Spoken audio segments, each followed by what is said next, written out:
सभी को सब कुछ नहीं मिलता, नदी की हर लहर को साहिल नहीं मिलता। ये दिल वालों की दुनिया है दोस्त, किसी से दिल नहीं मिलता तो कोई दिल से नहीं मिलता। अगर आप किसी को पसंद करते हैं तो वो आपके दिल में रहता है और नापसंद करने पर वो आपके दिमाग में रहता है। बस कुछ ऐसा ही मीठा और नमकीन सा रिश्ता है सास और बहू का। इसलिए दोनों से नम्र निवेदन कि एक दूसरे को दिमाग में रखने की बजाय आपस में प्यार किया करें और एक दूसरे को दिल में रखा करें। हां, अगर तुम्हें कोई खटास विरासत में मिली है तो उसे अपनी बहू की अमानत समझ उसे रोज रोज उस तक न पहुंचाया करें, ताकि कल वो अपनी बहू को तुमसे विरासत में मिली मिठास पहुंचा सके। बस कुछ ऐसा ही संदेश देने की कोशिश कर रही है मेरी ये कविता, जिसका शीर्षक है सास और बहू। तुम अगर उसे बेटी नहीं मानोगी तो वो तुम्हें मां कहां से मान लेगी। तुम तो मां हो, बस प्यार दो, फिर वो भी तुम्हें अपना मान ही लेगी।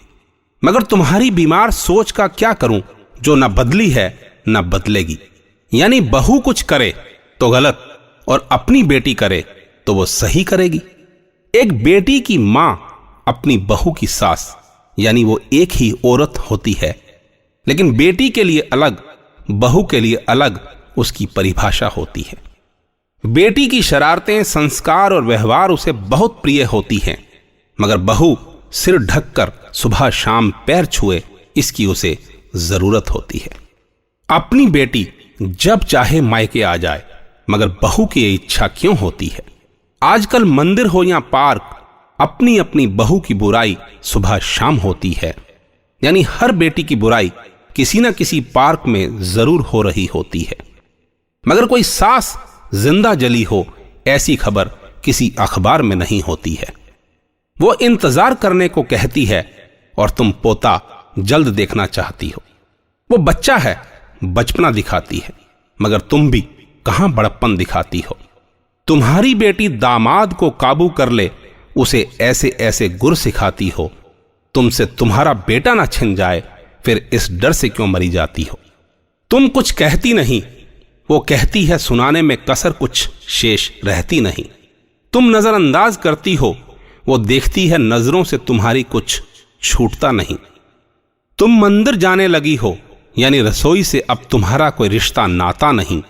तुम कहती हो सब कुछ बच्चों का है, मगर नाम उनके कुछ होने देती नहीं। क्यों परंपराएं निभाने की खातिर जो तुम्हें कहा गया था वही दोहराओगी? क्यों कड़वाहट का स्वाद जो तुमने चखा था वही मजा उसे भी चखाओगी? क्यों दुनियादारी और रिश्तेदारों के नाम पर उसे कुछ ना कुछ सुनाओगी? मगर जब आग तुम्हारे घर लगेगी तब किस किस को अपनी बेगुनाही बताओगी? इस आग में झुलसने के बाद बेटा बहू भी तुमसे बहुत दूर चले जाएंगे। फिर सोचती ही रह जाओगी कि बुढ़ापे में क्या वो तुम्हारे काम आएंगे। इसलिए परिंदों से सीखो, बच्चों को उड़ना सिखाकर उड़ने दो उन्हें। वो जाएंगे भी तो कहां जाएंगे, बस अपना एक आशियाना ही तो बनाएंगे। बस अपना एक आशियाना ही तो बनाएंगे। बस अपना एक आशियाना ही तो बनाएंगे। बस इतनी सी थी मेरी ये पेशकश। दोस्तों, मैं कोई विद्वान या भाषाई पारंगत नहीं हूं। जहन की घाटियों में उठी आंधियों को जैसा मैंने महसूस किया, बस उसे कह दिया। इसलिए वाद विवाद से परे सिर्फ मेरे लफ्जों की जुबां दिलो दिमाग और इनकी आत्मा को जानने, पहचानने, परखने और समझने का प्रयत्न कीजिएगा। बस हां, आपके नजरिए का मैं हमेशा की तरह स्वागत करूंगा और इंतजार भी, मगर इस बार अपने मोबाइल पर, जिसका नंबर है 9911222398। धन्यवाद। आपका दिन शुभ हो, मंगलमय हो। अपनी दुआओं में मुझे याद रखिएगा।